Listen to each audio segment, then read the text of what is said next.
గతంలో YCP party ఉండేది. ఆ పార్టీలో ఐటీ శాఖ మంత్రి ఎవడో నాకు తెలియదు. కోడిగుడ్డు మంత్రి అని ఒక పేరు ఉండేది. ఆయన ఐటీ మంత్రో కాదో నాకైతే తెలీదు.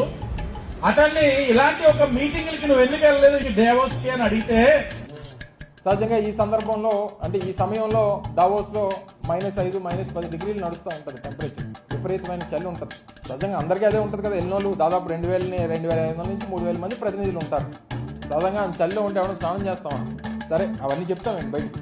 మరి అదే చలి ఇప్పుడు కూడా ఉంది, అదే ఇబ్బందులు ఇప్పుడు కూడా ఉన్నాయి. మరి మంత్రి లోకేష్ గారు వెళ్ళగలిగింది వైసీపీలో ఉన్నప్పుడు ఎందుకు వెళ్ళలేదు? అది చిత్తశుద్ధి, కూటమి ప్రభుత్వం ఒక విధానం. ఇవన్నీ మీరు తెలుసుకోవాలనే చెప్పాను.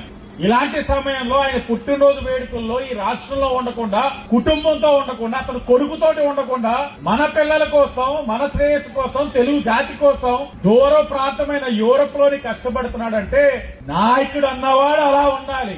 నాయక లక్షణం అన్నది అది. టోటల్ గా సోడా గ్యాస్ తీసేసిండన్నమాట.